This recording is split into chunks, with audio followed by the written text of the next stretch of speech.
मैं उनके 6 माह पहले के बयान दिखा दूं तो मुंह छुपाते फिरेंगे। अरे थोड़ी तो राजनीति में इतना स्पेस छोड़िए। माना कि आप न्यू कन्वर्ट से ज्यादा कर रहे हैं, लेकिन जिस तरह के बयान आप दे रहे हैं, क्या ये उचित है? आप उनके कैबिनेट में रहे हैं साहब, आप उनके खासम खास थे। मैं कुछ ऐसे बयान सुना दूंगा जो इसके ठीक विपरीत है। मैं समझता हूं कि राजनीति में पाला बदलिए, लेकिन इतना जरूर स्पेस रखिए ना कि दिक्कत ना हो। ममता बहन सर की जो बहुत ज्यादा ग्रीड जो है वो बहुत अच्छी नहीं होती उनके बारे में, और ये भी कहा है कि वो ना घर के रहेंगे ना घाट के रहेंगे। देखिए, मेरा तो सीधे तौर पे कहना है कि बंगाल के चुनाव में जो परिस्थितियां उत्पन्न हो गई है, ये बंगाल के ही लोगों को नहीं, पूरे देश को सोचना होगा कि ये जो एक पूरा नैरेटिव है डबल इंजन, तो सहकारी संघवाद वगैरह को खारिज करता है। हम कहीं ना कहीं, माफी के साथ कहूंगा, सिंगल पार्टी मेजॉरिटेरियन स्टेट की ओर बढ़ रहे हैं, कमोबेश मैं समझता हूं कि चाइना मॉडल की तरफ, और ये उचित नहीं है। हर राज्य की अपनी विविधता है। आप वहां जाकर के कहें कि K G to P G education free, इतने पैसे, तो बिहार ने क्या बिगाड़ा? उत्तर प्रदेश ने क्या बिगाड़ा? राजस्थान ने क्या बिगाड़ा? एक समेकित सोच होनी चाहिए। उस संदर्भ में आप ममता जी के बयान को देखिए।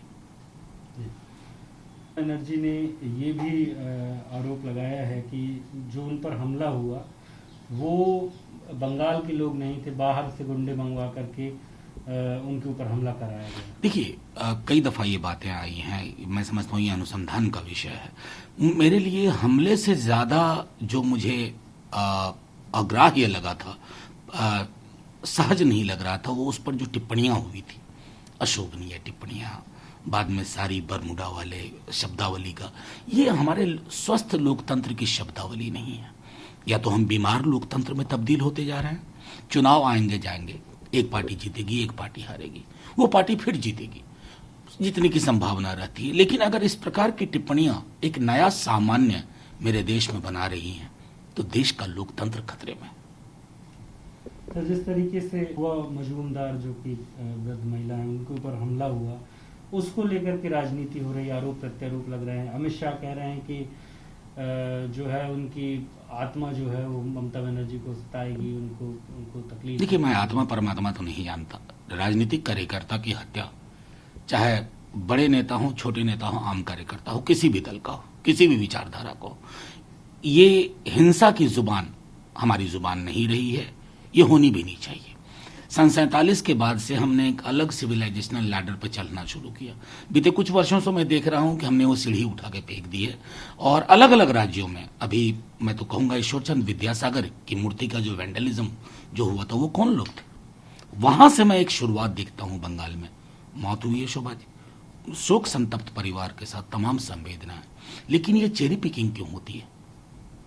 उत्तर प्रदेश में कुछ होता है, वहां चुप रहा जाता है। मध्य प्रदेश में कुछ होता है, वहां चुप रहा जाता है। ये जो सेलेक्टिव चुप्पी और सेलेक्टिव वोकलाइजेशन, ये बहुत मैं समझता हूं कष्ट पहुंचाता है। सर, पूर्व मुफ्ती को जो है वो नेशनल सिक्योरिटी के का हवाला देकर के उनके पासपोर्ट उनको डिनाई किया गया। सर, कैसे? मैं तो क्या कहूं, हास्यास्पद कहना भी उचित नहीं लगता, दुखद है। आपके साथ सरकार में थे, और वो जो आर्किटेक्ट थे ना, उनके साथ सरकार बनाने वाले, कहते थे कि ऐसा अभूतपूर्व कभी कुछ हुआ नहीं। कितने बयान सुनाऊं भरोसे के। वो राज्य की मुख्यमंत्री रही हैं।